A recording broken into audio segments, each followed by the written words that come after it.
ఎట్లున్నారు చూడండి. ఇంకా ముందుకు రండి. బాయ్స్ వైపు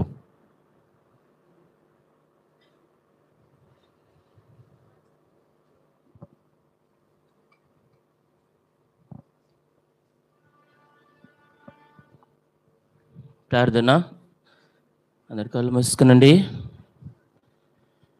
ప్రేమగల తండ్రి, నమ్మకం గల దేవా, కృపాసత్య సంపూడు అయిన మా తండ్రి, నిన్న నేడు నిరంతరముడు ఏకరీతిగా ఉన్న మా దేవుడవు, మా రక్షకుడువు, మా తుతిస్తు దేవుడవు, మా విమోచకుడువు, మా రాజు వందల స్తోత్రము చెల్లిస్తుంటున్నాము తండ్రి.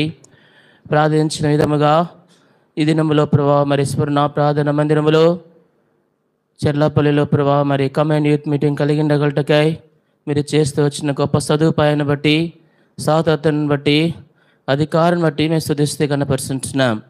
ఇంతవరకు ప్రభావ మరి పాటల ద్వారా మీరు మహిమ పొందుతూ వచ్చినారు ప్రభావ. మరి ఈ సమయంలో ఎవరైతే సాక్ష్యం చెప్పనంటున్నారో వారి కొరకు ప్రార్థన చేస్తూ ఉంటున్నాం ప్రభావ. వాళ్ళకి సాక్ష్యం ద్వారా నిర్ణయాలు కూడా ఆత్మీయంగా పూరికల పరవలటకై మీరే కృపను చూపించమని యేసు ప్రభు నామములో స్తుతించి ప్రార్థించి అడిగి వేడుకుంటున్నాము తండ్రి, ఆమేన్.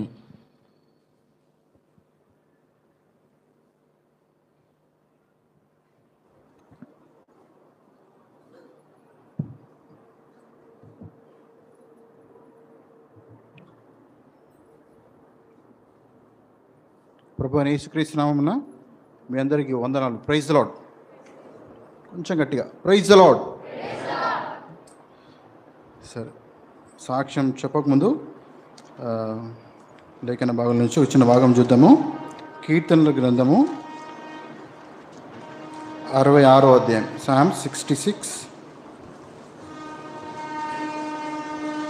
16th verse, 16వ వచనము. అందరం కలిసి చదువుకుందాం. కీర్తనలు 66:16, సామ్స్ 66:16. దేవుని యందు భయభక్తులు గలవారు రారా, మీరందరూ వచ్చి ఆలకించుడి. ఆయన నా కొరకు చేసిన కార్యములను నేను వినిపించదను. ఇంకో భాగంగా మొదటి దినవృత్తాంతములు 17వ అధ్యాయం, ఫస్ట్ క్రానికల్స్ చాప్టర్ 17 verse 16, 16వ వచనం. మొదటి దినవృత్తాంతములు 17వ అధ్యాయము 16వ వచనం. First Chronicle 17:16.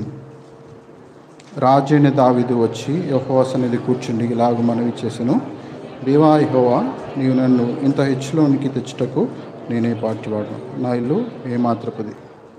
చిన్న ప్రార్థన చేద్దాం, మీరు అట్లనే కూర్చోండి. ప్రేమల తండ్రి, యేసుక్రీస్తు నామంలో మీ పాసానికి వస్తున్నా. చిన్న సాక్ష్యాన్ని మరి మీరు నా జీవితంలో చేసిన సాక్ష్యాన్ని మరి అది పంచుకున్నటకు కావాల్సిన నీ కృపను, పరిశుద్ధాత్మ నడిపింపును కోరుకుంటున్నాను. దయతో నన్ను నీ మరి నీ మాటల కొరకు నన్ను సిద్ధపరిచి వాడుకొనమని యేసునామమున అడుగుతున్నాం తండ్రి, ఆమేన్. ఇంకో భాగంగా యోహాను సువార్త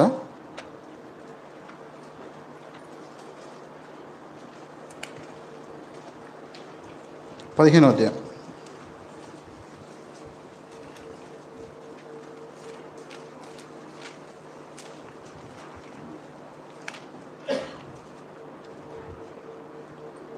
Johne's gospel chapter 15 verse 5 and 6. అందరం కలిసి చదువుకున్నాం. యోహాను సువార్త 15వ అధ్యాయము 5-6 వచనాలు. ద్రాక్షవల్లి నేను, తీగలు మీరు. ఎవడు నా యందు నిలిచిండో నేను ఎవని యందు నిలిచిందో వాడు బహుగా ఫలించును. నాకు వేరుగా ఉండి మీరేమీ చేయలేరు. ఎవడైనా నా యందు నిలిచి ఉండని యెడల వాడు తీగ బయట పారవేయబడి ఎండిపోవును. మనుషులు అట్టి వాటిని పోగు చేసి అగ్నిలో పారవేతురు, అవి కాలిపోను. నాకు వేరుగా ఉండి మీరేమీ చేయలేరు. ఒకసారి నా వెనక చెప్పండి, నాకు వేరుగా ఉండి మీరేమీ చేయలేరు. చివరిగా సంఖ్యాకాండము 32వ అధ్యాయము 8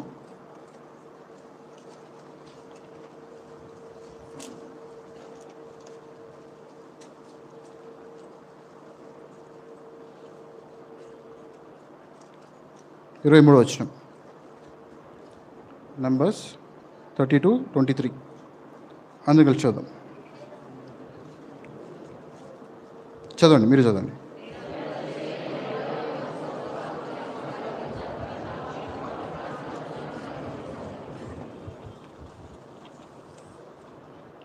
ఇక్కడ చాలామంది పిల్లలు కూడా ఉన్నారు, సండే స్కూల్ పిల్లలు కూడా చాలామంది ఉన్నారు. సో పెద్దగా ఇంత ఏమవుదాం అనుకుంటున్నారు మీరు? ఎవరైనా చెప్పగలుగుతారా? ఎవరైనా గర్ల్స్ కానీ బాయ్స్ కానీ? పోనీ అట్లే చెప్పండి, ఏమవుదాం అనుకున్నారు మీరు పెద్దగా అయిన తర్వాత? డాక్టర్, ఇంజనీర్, సాఫ్ట్వేర్ ఇంజనీర్, లేకపోతే అన్న వాయించినట్టుగా మ్యూజిషియన్, లేకపోతే తబ్లిస్ట్, ఐఏఎస్, ఇంకా అనుకున్నారు కదా? ఓకే, సరే. నా జీవితంలో నాకున్న అలవాటు కారణం చేత, అంటే నాకున్న సినిమాల పిచ్చి కారణం చేత నేను ఏమవుదాం అనుకున్నానంటే ఒక రౌడీని అవుదాం అనుకున్నా.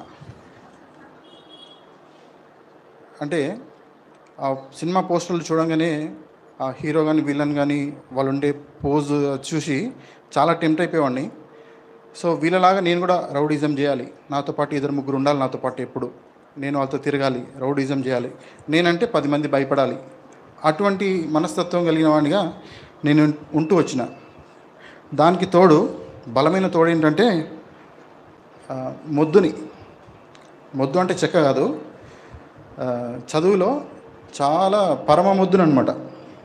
సో అటు నాకున్న విజన్కి, నాకున్న తెలివితేటలకి అది బాగా సూట్ అయిందనమాట నాకు.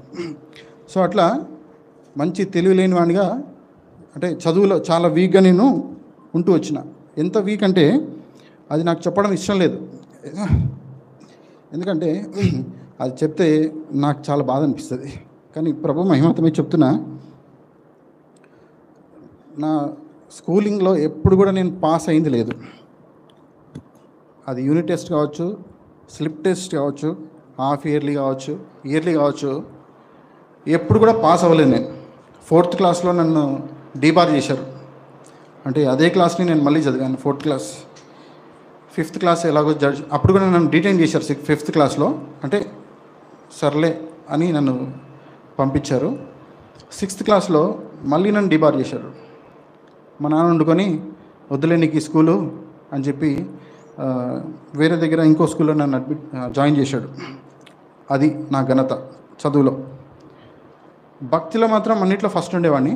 చర్చికి వెళ్ళాలి, అమ్మతో పాటు అన్ని కొడుకులకి వెళ్ళాలి, అన్ని కొడుకులు అటే ఉండేవాడిని. చర్చి పనులన్నింటిలో ఫస్ట్ ఉండేవాడిని. నేను, మా అన్న కూడా ఇక్కడే ఉన్నాడు మా మధ్యలో, స్టీఫెన్. అన్నిట్లో ఫస్ట్ ఉండేవాళ్ళం. కానీ చదువులో మాత్రం పూర్. ఎంత భక్తి అంటే ఎగ్జామ్ రోజు ఖచ్చితంగా స్కూల్కి వెళ్ళే దారిలోనే చర్చ్ ఉండేది. భక్తి గురించి చెప్తున్నా. ఎంత చదివామన్నది కాదు, కానీ పొద్దున్న లేచిన తర్వాత చర్చ్కి వెళ్ళాలి, అక్కడ సేవకునితో కానీ అక్కడ ఎవరైనా ఉంటే వాళ్ళతో ప్రేయర్ చేయించుకోవాలి, వెళ్ళాలి, పాస్ అవ్వాలి. అది నా ఆలోచన. సో పొద్దున్న లేచి అక్కడ చర్చిలో ఉండే ఎవరైనా ఉంటే వాళ్ళతో ప్రార్థన చేయించుకొని వెళ్ళేది. అట్లా నడుస్తూ వచ్చింది. అప్పట్లో నాకు తెలియదు ఎందుకు ఇంత డల్ స్టూడెంట్గా నేను ఉన్నాను అని. అప్పుడు నేను గ్రహించలేకపోయినాను. కానీ ఈరోజు చెప్పగలను నేను ఎందుకు నేను ఆ రీతిగా ఉంటూ వచ్చాను. అది కూడా ఒక పాపమే. నాలో పాపం ఉన్న కారణం చేత నేను చదువులో ముందుకు వెళ్ళలేకపోయాను. సరే, వేరే స్కూల్లో జాయిన్ అయ్యాను. దానికి ముందు మా నాన్న చాలా ట్యూషన్స్ మార్చాడు, స్కూల్ కూడా మార్చాడు. స్కూల్స్ మారినాయి, ట్యూషన్స్ మారినాయి, కానీ నేను మాత్రం మారలే. నా చదువు అదే అలానే ఉంటూ వచ్చింది. నేను కష్టపడి చదివి పాస్ అవ్వాలి అని ఆలోచించడం కంటే కూడా కష్టపడకుండా చదవకుండా ఎట్లా పాస్ అవ్వాలి అని ఎక్కువ ఆలోచించేవాడిని. తద్వారా 10th క్లాస్ ఫస్ట్ క్లాస్లో పాస్ అయ్యాను. అర్థమైందా? సో ఆ విధంగా నేను 10th క్లాస్ పాస్ అవుతూ వచ్చాను. 10th క్లాస్ పాస్ అయిన తర్వాత, అంటే 10th క్లాస్ చదివి పాస్ అవ్వలేదు నేను, మీరు తప్పుగా అర్థం చేసుకున్నారు. చెప్పాను కదా, కష్టపడి చదవకుండా ఎట్లా పాస్ అవ్వాలో ఆ తెలివి ఉంది. సో ఆ తెలివితో నేను ఫస్ట్ క్లాస్లో పాస్ అయ్యాను. సో అది గడిచిపోయింది. 10th క్లాస్ అయిపోయింది.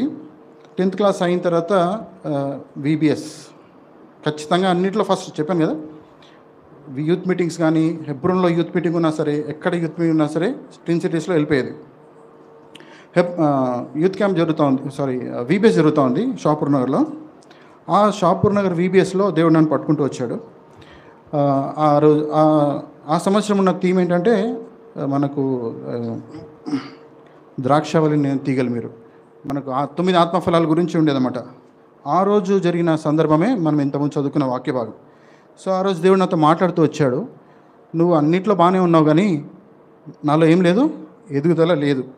యోహాను సువార్త 15వ అధ్యాయం ద్వారా దేవుడు నాతో మాట్లాడుతూ వచ్చాడు. సో ఆ రోజు దానికి ముందు కూడా నేను చాలాసార్లు తీర్మానం చేసుకుంటూ వచ్చా.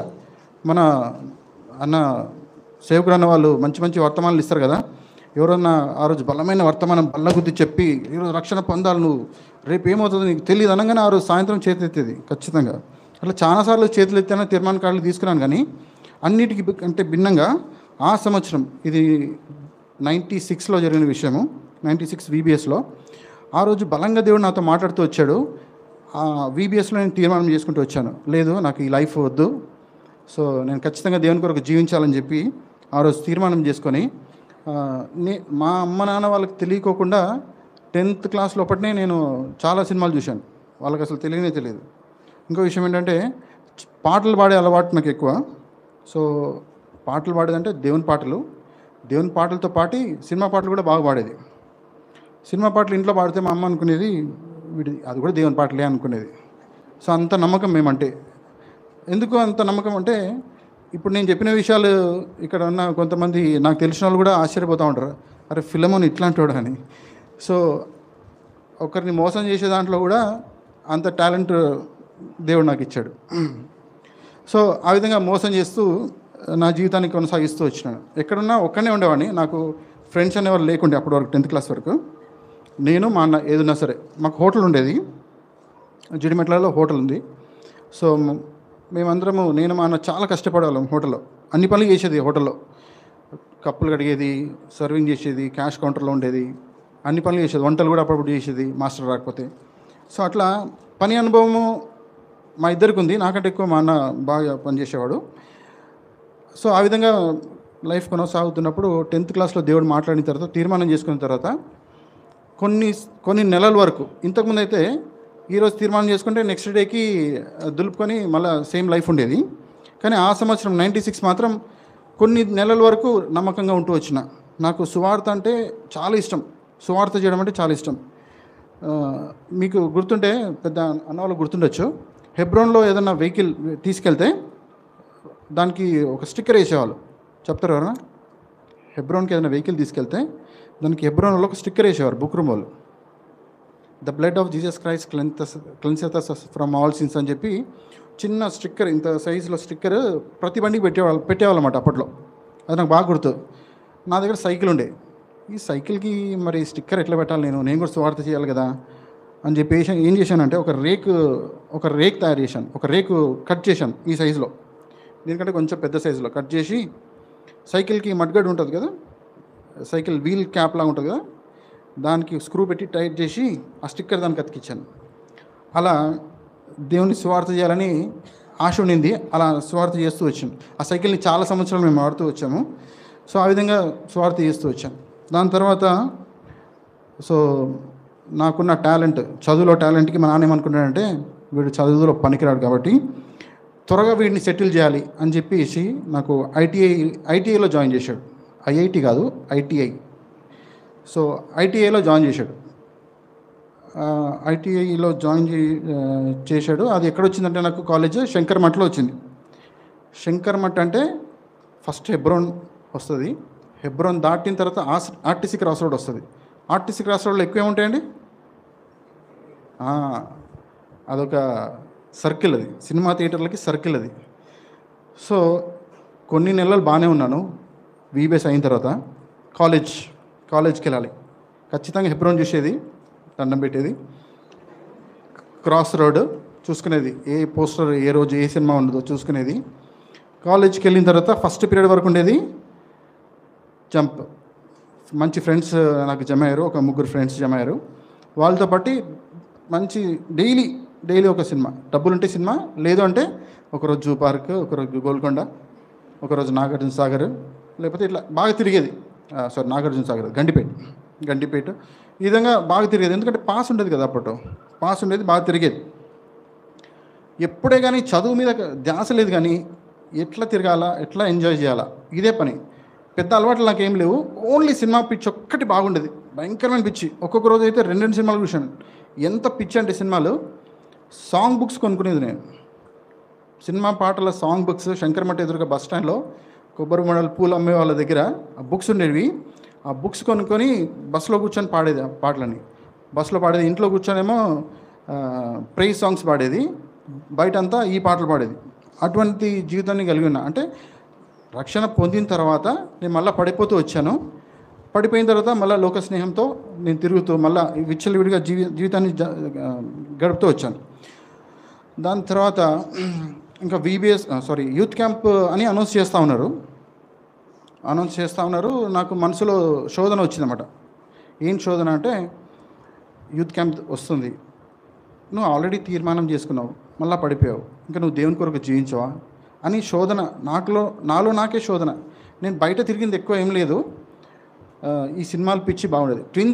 అప్పట్లో ట్విన్ సిటీస్లో ఉన్న మ్యాక్సిమం థియేటర్స్ అన్నీ నేను కవర్ చేయగలిగినాను సాతాన్ దయ వల్ల.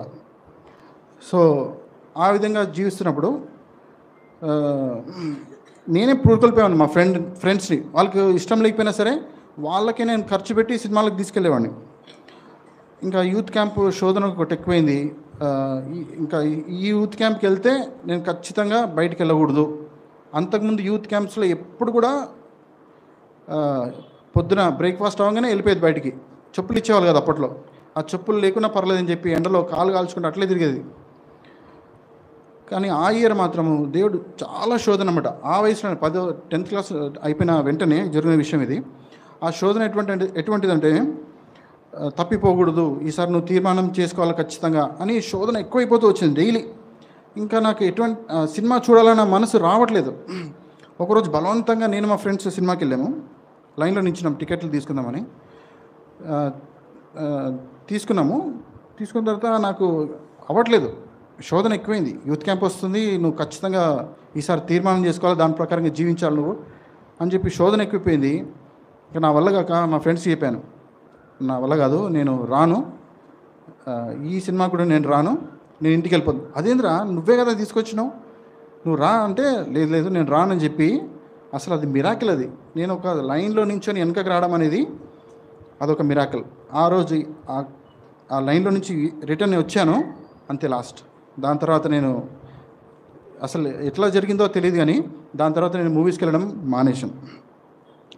అయితే ఇంకా నాకు చాలా ఆశ ఉంది ఏంటంటే, ఫస్ట్ డే నుంచి యూత్ క్యాంప్లో నేను ఉండాలి అని చెప్పి. సో ఆ రోజు సాయంత్రం స్టార్ట్ అవుతుంది మనకి యూత్ క్యాంపు. వెళ్ళాను. ఫస్ట్ డేనే దేవుడు మాట్లాడుతూ వచ్చాడు. మీకా 7:19 ఎవరైనా చదువుతారా నా గురించి? మీకా 7:19.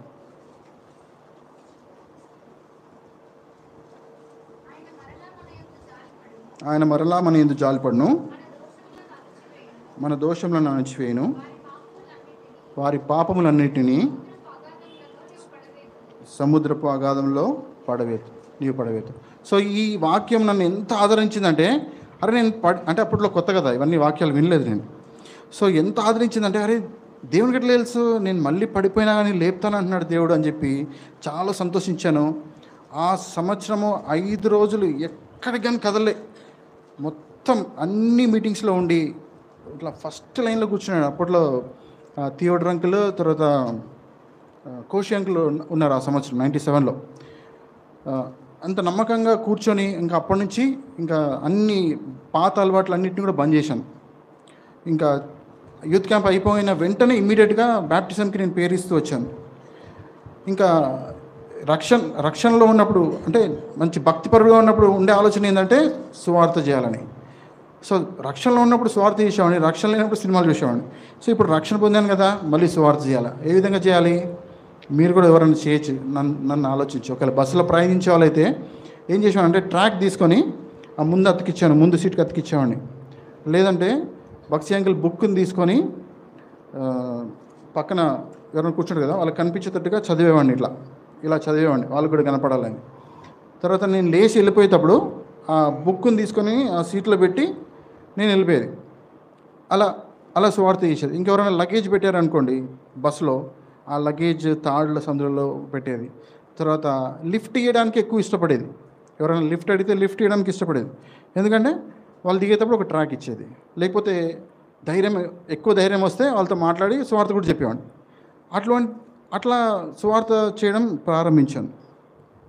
ఎప్పుడైతే నేను రక్షణ పొందినానో, దేవునికి నా హృదయం ఇస్తూ వచ్చానో, ఎప్పుడైతే యేసుప్రభు రక్తంతో నా పాపాలు కడుక్కున్నానో, ఎప్పుడైతే అంతేకాకుండా దేవునికి నేను ఎక్కువ సమీపంగా ఉంటూ వచ్చాను. చాలాసేపు ప్రార్థనలు గడిపేవాడిని, బైబిల్ చదివేవాడిని. మా అమ్మనే ఆశ్చర్యపోయేది, వీడేంటి ఇంతగానో ప్రార్థన చేస్తున్నాడు, వీడు నిద్రపోతున్నాడు ప్రార్థన చేస్తున్నాడు అని ఆలోచించేది.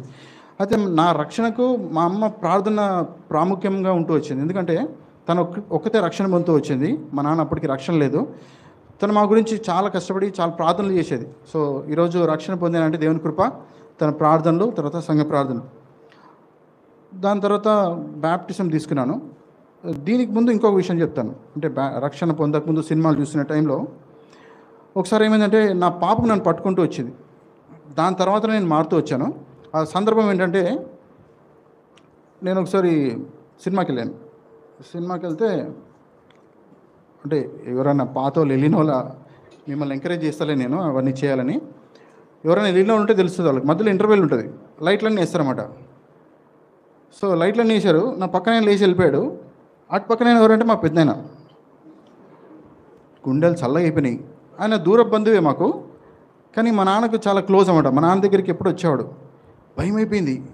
ఇప్పుడు సెకండ్ హాఫ్ కూడా చూడాలి. నేను సెకండ్ హాఫ్ చూడాలంటే ఆయనతో నేను కాంప్రమైజ్ కావాలా.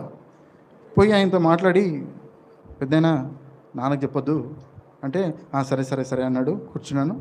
కానీ అప్పటి నుంచి నాకు శోధన మొదలైంది ఇవన్నీ మానేయాలని.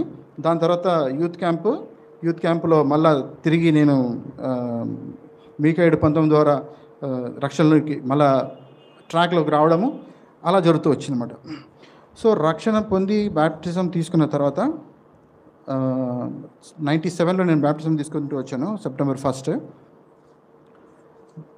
సో ఐటీఐ కూడా దాని తర్వాత ముగించుకోగలిగిన. ఐటీఐ అయిపోయిన తర్వాత యథావిధిగా మళ్ళీ హోటల్ లైఫ్, మళ్ళీ సేమ్ మా నాన్నకి హెల్ప్ చేయడము.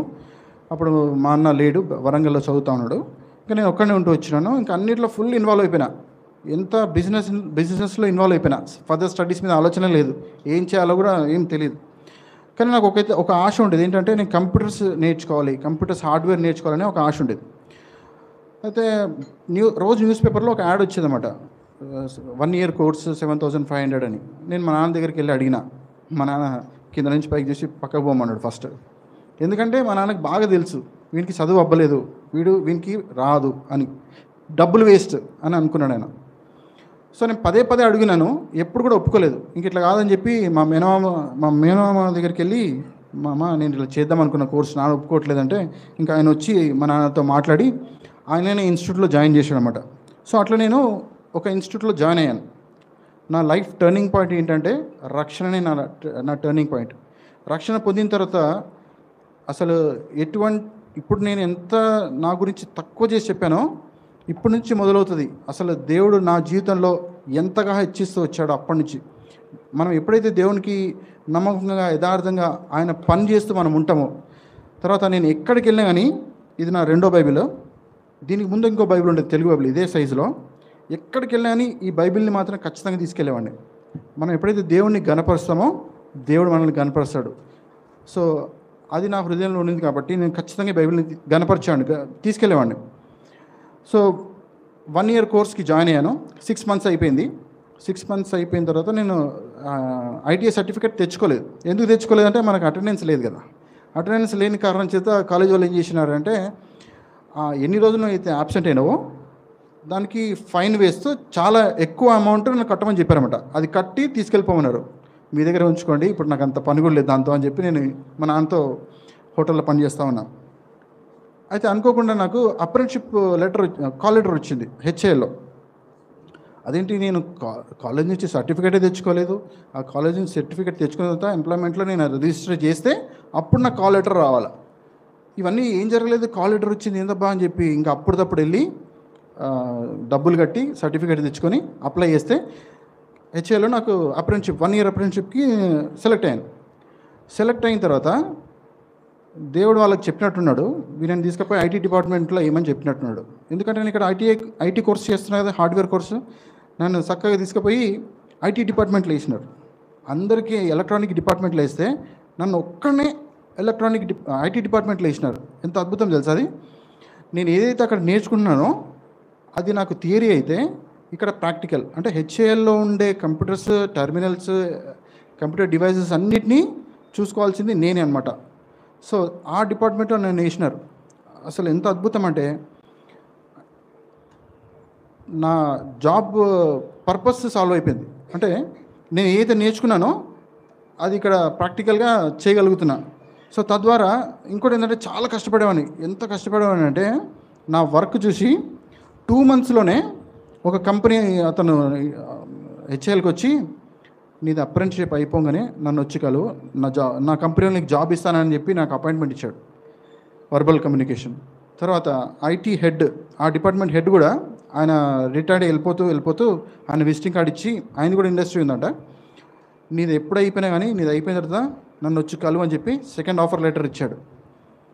అంటే ఇంత ముద్దునైనా సరే దేవుని కూడా నమ్మకంగా ఉంటే ఇన్ని అద్భుతాలు జరుగుతాయా? చూసారా, మనం దేవుని హెచ్చించి ఆయన కనపరిచి మనం లోబడి ఉంటే దేవుడు మనల్ని ఆయన హెచ్చిస్తాడు. అది నా లైఫ్లో జరిగింది. దాని తర్వాత ఇంకా అయిపోతూ వచ్చింది అది 1 year. కానీ వాళ్ళకు నేను అవసరం పడ్డాను. హెచ్ఏలో అప్రెంటిస్షిప్ నాది అయిపోతూ వచ్చింది. ఐటీ మేనేజర్కి నేను అవసరం పడుతూ వచ్చింది. ఆయన ఏం చేశాడంటే నా ఐటీ పీరియడ్ని ఎక్స్టెండ్ చేయాలి, ఇంకొక 6 months ఎక్స్టెండ్ చేయాలని చాలా ట్రై చేశాడు. జీఎం దగ్గర వరకు కూడా వెళ్ళాడు. ఎవరి గురించి? నా గురించే చెప్తున్నాను. నా గురించి హెచ్ఏఎల్ జీఎం దగ్గరికి వెళ్ళి నా అప్రెంటిస్షిప్ని ఎక్స్టెండ్ చేయాలని అడిగాడు. ఆయన ఒప్పుకోలేదు, యూనియన్ కూడా ఒప్పుకోలేదు. సో అప్పుడు ఆయన ఏం చేశాడు తెలుసా, హెచ్సిఎల్ అనే ఒక కంపెనీ ఉంది, దానికి నేను రికమెండ్ చేసి వాళ్ళతో మాట్లాడి నాకు అక్కడ జాబ్ ఇప్పించి మళ్ళీ తర్వాత రెసిడెంట్ ఇంజనీర్గా మళ్ళీ అదే హెచ్ఏఎల్లో పనిచేసేటట్టుగా ఆయన చేశాడు. సో ఆ విధంగా నేను టోటల్ 3 years హెచ్ఏఎల్లో ఉంటూ వచ్చాను హెచ్సిఎల్ తరపున. సో ఆ విధంగా దేవుడు కృపను చూపుతూ వచ్చాడు. హెచ్ఏఎల్ ఉన్నప్పుడు కూడా ఎన్నో అద్భుతాలు నేను చెప్పగలను, చాలా జరిగాయి. మన సాల్మన్ రోజా అంకుల్ కూడా నన్ను, Hebron Salman youth leader Salman Roja uncle కూడా నన్ను అప్పుడప్పుడు పిలిచేవాడు. నేను వెళ్ళేప్పటికీ ఏంటా ఫిలమన్, నువ్వు వచ్చేటప్పుడే ప్రాబ్లం సాల్వ్ అయిపోతుంది ఏంటి, అట్లా 2-3 times అయిందన్నమాట. అట్లాంటి అద్భుతాలు కూడా జరిగాయి. సో దాని తర్వాత హెచ్సిఎల్లో 6 years ఉంటూ వచ్చాను. 6 years అయిన తర్వాత ఇంకా జాబ్ చేంజ్ అవుదాము, శాలరీ కొంచెం ఇంకా బెటర్ శాలరీ కొరకు ట్రై చేద్దామని చెప్పి పెద్ద కంపెనీస్లో ట్రై చేస్తూ వచ్చాను. అప్పటికి నా క్వాలిఫికేషన్ ఐటీఐఏ, గుర్తుపెట్టుకోండి, ఐఐటి కాదు, ఐటీఐఏ. కానీ నేను ట్రై చేసేది ఏంటంటే ఎంఎన్సీ కంపెనీలలో ట్రై చేస్తా ఉన్నా. ఇది జరిగిన విషయం ఎప్పుడంటే 97లో, అదే ఇయర్లోనే, 98లో జరిగిన విషయం ఇది. 98-99 ఆ టైంలో, అప్పటికి అప్రెంటిస్షిప్ అయిపోయింది. 99లో జరిగిన విషయం. సో నేను జాబ్కి ట్రై చేస్తూ ఉంటే నాకు ఒక మంచి ఎంఎన్సీ కంపెనీలో జాబ్ వచ్చింది. ఆఫర్ లెటర్ వాళ్ళు ఇచ్చారు మంచి ప్యాకేజ్తో. 2 కంపెనీలు వచ్చింది, ఒకటి బెంగళూరు వచ్చింది, తర్వాత ఒకటి హైదరాబాద్ వచ్చింది. వీళ్ళు ఏమైనా పిచ్చోలా, అసలు నా క్వాలిఫికేషన్ వీళ్ళు చూసారా లేదని చెప్పి హెచ్ఆర్కి ఫోన్ చేసి హలో మీరు అసలు యాక్చువల్గా నా క్వాలిఫికేషన్ చూసారా అంటే, ఎందుకు ఏమైంది అని అడిగారు. నేను చదువుకుంది ఓన్లీ ఐటీఐ అన్నాను. వాళ్ళు సో వాట్ అన్నారు. అరే మీకు అభ్యంతరం లేకపోతే నాకేం అభ్యంతరం, సరే అని చెప్పి జాయిన్ అయిపోయాను. నేను చేస్తున్న కంపెనీ జెన్పాక్ట్. సో ఇప్పటికీ దగ్గర 17 years అయింది అదే కంపెనీ. అంటే ఇప్పుడు సెప్టెంబర్ వస్తే 17 years అవుతాయి. 17 years నుంచి మంచి పొజిషన్లో మంచి శాలరీతో అదే కంపెనీలో ఇంకా ఉన్నాను. ప్రభుత్వం బట్టి ఎన్ని ఆటంకులు అభ్యంతరాలు వచ్చాయో, అంటే లైక్ రిసిషన్ అంటారు, జాబ్స్ లేవంటారు, ఇప్పుడు చాలా టఫ్ ఉంది సిచ్యువేషన్ అంటారు. కానీ నేను ఎప్పుడు కూడా భయపడలేదు. నాకు ఒక్కటే వాక్యం, బలమైన వాక్యం ఏంటంటే ఫిలిప్పీ 4:13. ఏంటది? I can do all things through Christ in him who strengthens me. నన్ను బలపరచువాని అందే సమస్తం చేయగలను. ఆ వాక్యము ఎప్పుడు నా దగ్గర ఉంటుంది. నేను వర్క్ ఫ్రమ్ హోమ్ చేస్తాను, నా డెస్క్ మీద కూడా అది పెట్టుకుంటాను. దేనికి భయపడను అసలు. ఎందుకంటే అది నా సొంత ఆలోచన కాదు, నా సొంత తెలివి కాదు. ఇచ్చిన తెలివి ఎవరు? దేవునికి. ఎన్ని డిసిషన్లు వచ్చినా, కంపెనీ ప్రాజెక్టులు పోయినా సరే ఎప్పుడు భయపడేవాడిని కాదు. ఏదైనా ప్రాజెక్ట్ పోయినా కూడా ఫస్ట్ సెలెక్ట్ అయ్యేది వేరే ప్రాజెక్ట్కి నేను ఒక్కడిని, దాని తర్వాత మిగతా వాళ్ళు జాయిన్ అయ్యేవాళ్ళు. అటువంటి సందర్భాలు చాలా చెప్పగలను నేను. అట్లా జరుగుతూ వచ్చింది. ప్రభు నన్ను ఆ విధంగా నడిపిస్తూ వచ్చాడు. నేను ఏదో పెద్ద లిస్ట్ రాసుకున్నాను, మర్చిపోతానేమో అని చెప్పి దాని వంక కూడా చూస్తలేను అసలు. సరే, మొత్తానికి దేవుడు ఆ విధంగా నడిపిస్తూ వచ్చాడు. దాని తర్వాత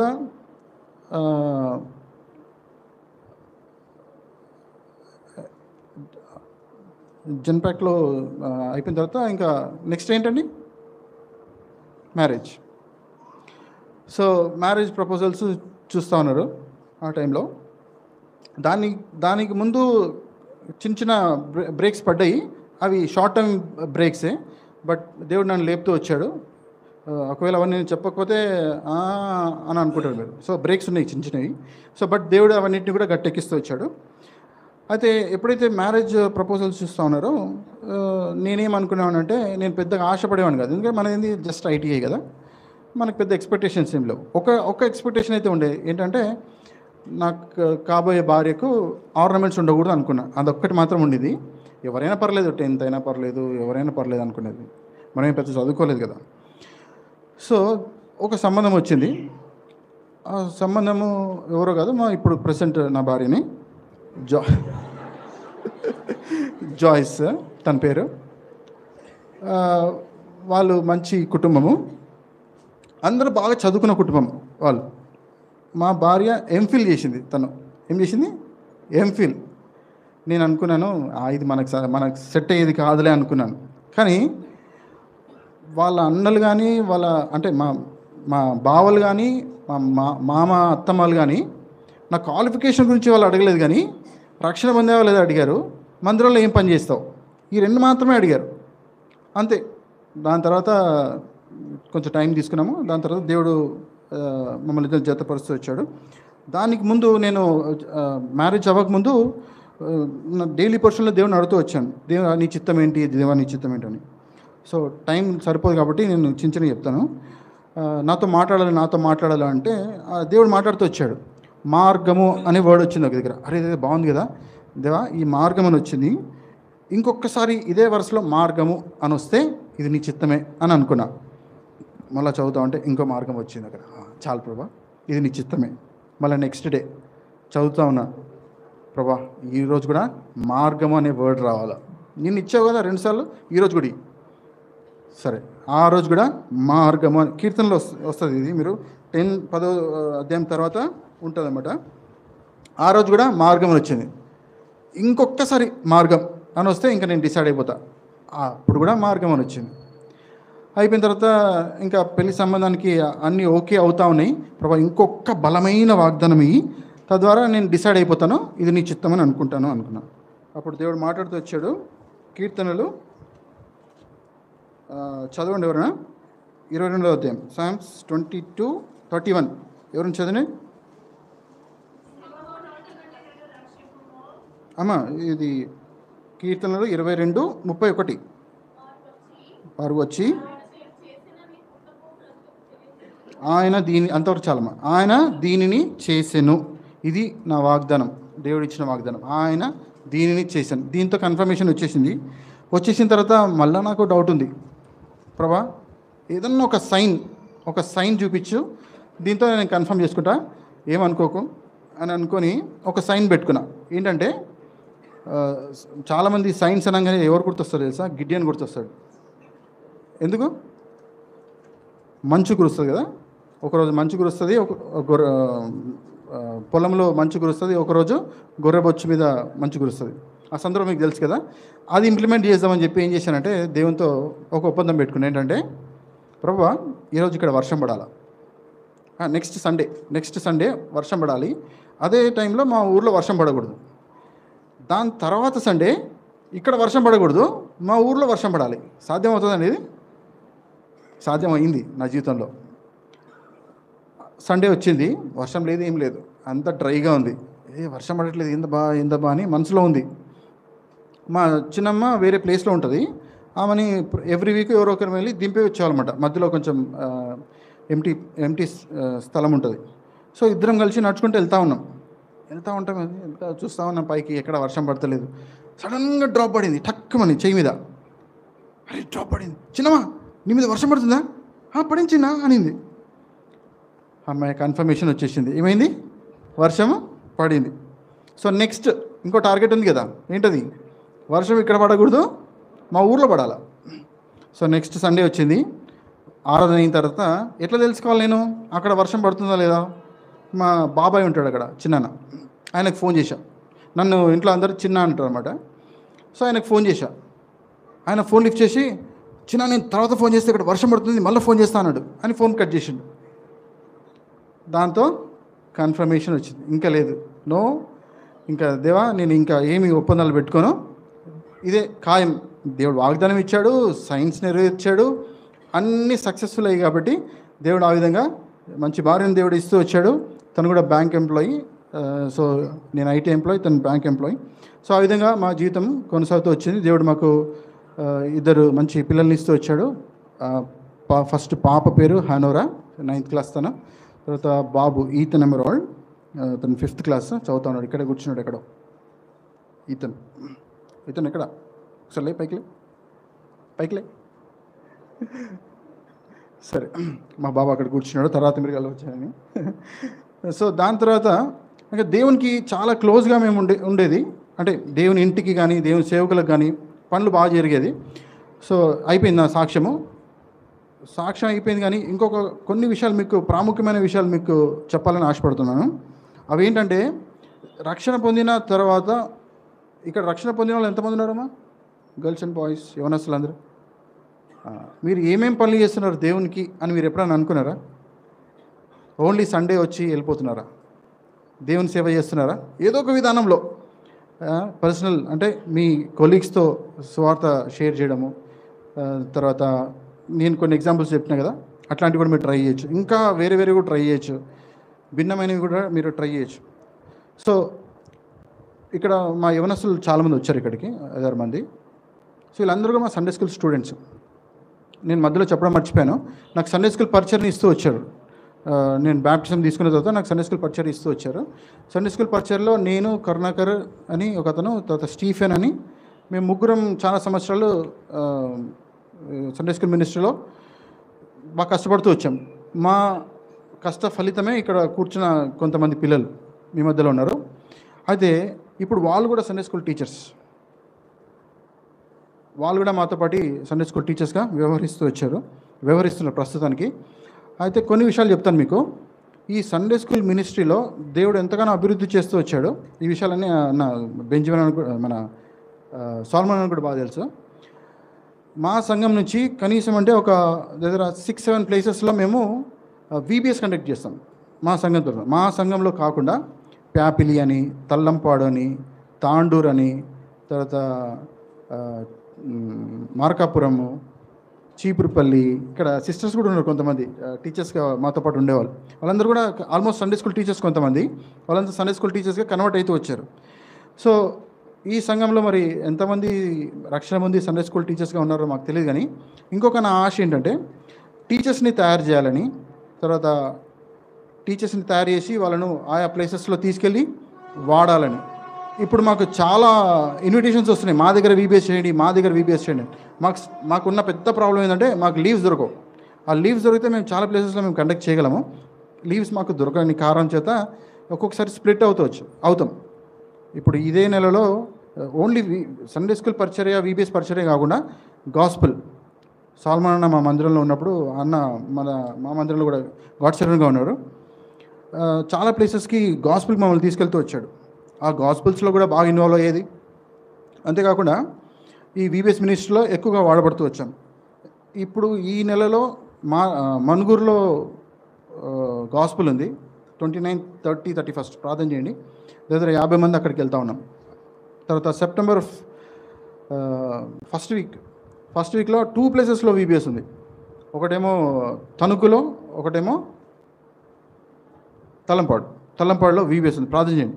సో ఎవరైనా మేము కూడా VBS మినిస్ట్రీలో పాల్గొంటాం, మీతో పాటు షేర్ చేస్తామని అనుకుంటే, మీకు ఒకవేళ ఆ భారం ఉంటే మీ పేరు మా అన్నకు చెప్తే అన్న మాకు ఇస్తాడు, మేము మిమ్మల్ని కూడా వాడుకుంటాం. అదొకటే కాదు, నా ఆశ ఏంటంటే ఇన్స్ట్రుమెంట్ ప్లే చేసే వాళ్ళని కూడా తయారు చేయాలని నా ఆశ. ఎందుకంటే VBSకి వెళ్ళినప్పుడు మనం ఇన్స్ట్రుమెంట్స్ ప్లే చేయాలి కదా. మీలో ఎంతమంది పిల్లలు, చాలామంది పిల్లలు ఉన్నారు ఇక్కడ, గర్ల్స్ కూడా ప్లే చేయొచ్చు, నేర్చుకోవచ్చు. సో ఎంతమంది పిల్లలు ఇన్స్ట్రుమెంట్స్ నేర్చుకుంటున్నారా? చిన్నప్పుడు నేను కంజర నేర్చుకున్నాను. నేను పెద్ద ప్రొఫెషనల్ కాదు. ఎవరైనా మందిరం లేకపోతే కొంచెం కీబోర్డు, తబలా కాదు కానీ డోలకు కొంచెం కొట్టగలుగుతా. సో ఎవరు లేనప్పుడు వాడబడే స్తోమత నాకుంది. కానీ నా ఆశ ఏంటంటే చాలామందిని తబలిస్టులను, తర్వాత కీబోర్డ్ ప్లే చేసే వాళ్ళకి నేర్పేయాలని ఆశ అనమాట. నేను సొంతంగా తబలా కొని ఇక్కడ కూర్చున్న కొంతమంది కూడా నేను వాళ్ళకి ఇచ్చాను. బాబు నీకు ఒక 1 year టైం ఇస్తున్నా, ఈ 1 yearలో ఈ తబలాని వాడి నేర్చుకొని ఇంకొకరికి, అట్లా ఇప్పటికీ 2nd person దగ్గర ఉంది ప్రస్తుతానికి తబలా. అట్లా నేర్చుకోవాలని చాలామందికి ఎంకరేజ్ చేసి కీబోర్డ్స్ కూడా కొనియడం జరిగింది. సో నా ఉద్దేశం ఏంటంటే వీళ్ళందరూ కూడా నేర్చుకొని చాలా ప్లేసెస్కి వెళ్ళి వీళ్ళు కూడా మాతో పాటు వాడబడాలని. మాకు ఒక మంచి టీం ఉంది. ఇంతకుముందు చెప్పాను కదా పేర్లు, స్టీఫెన్, తర్వాత ఫిలిప్ అని ఇంకొక అతను ఉన్నాడు, తర్వాత కరుణాకర్, మేము 4 యూత్లో, VBSలో, సండే స్కూల్ మినిస్ట్రీలో బలంగా ప్రభు మమ్మల్ని వాడుకుంటున్నాడు. సో మీరు కూడా మాతో పాటు జాయిన్ అవ్వచ్చు. తర్వాత వారణాసి పరిచయకు కూడా మేము వెళ్ళాం. ఇప్పుడు ప్రస్తుతానికి ప్రభు మమ్మల్ని వాడుకోవాలని ఆశపడేది ఏంటంటే టీచర్స్గా అంటే ట్రైనింగ్ ఇచ్చే టీచర్స్గా మమ్మల్ని వాడుకోవాలని దేవుడు ప్రభు ఆలోచన ఉంటుంది. మాకు ఇన్విటేషన్స్ కూడా వస్తున్నాయి. టీచర్స్ ట్రైనింగ్ ప్రోగ్రామ్స్ కూడా కండక్ట్ చేయమని మమ్మల్ని అడుగుతూ ఉన్నారు. సో ఈ రకంగా మేము అన్నిట్లో బిజీ అయిపోతున్నాం. పర్సనల్ కంటే కూడా ఈ మినిస్ట్రీ పరంగా ఎక్కువ బిజీ అయిపోతూ ఉన్నాం.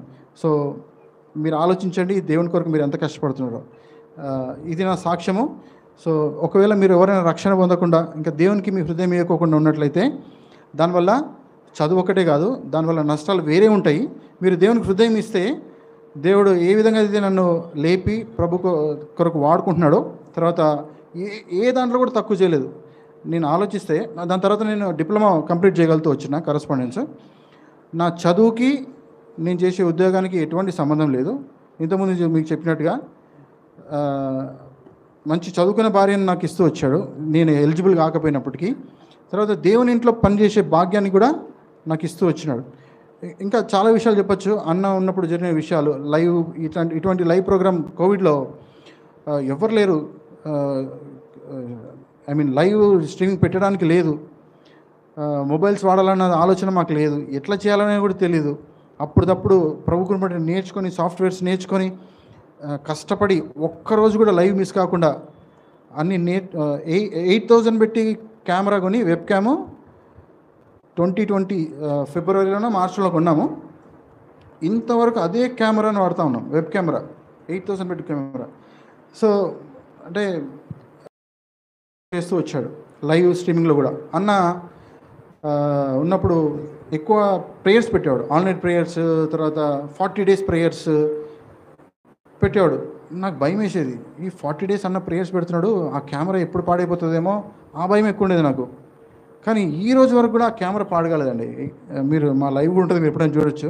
ఒక సహోదరుడు చెప్పాను, మేము వెబ్ క్యామ్ వాడుతున్నామంటే ఆయన ఆశ్చర్యపోతున్నాడు, అంత బాగా వస్తుంది వెబ్ క్యామ్, 8,000 కెమెరా ఎట్లా మీరు వాడుతున్నారు అని అంటూ వచ్చాడు. సో నా గురించి, నా కుటుంబం గురించి ప్రార్థన చేయండి. తర్వాత మా పిల్లల రక్షణ గురించి కూడా మీరు ప్రార్థన చేయండి. ప్రైజ్ ది లార్డ్ అందరికీ. ప్రార్థన చేసుకుందాం.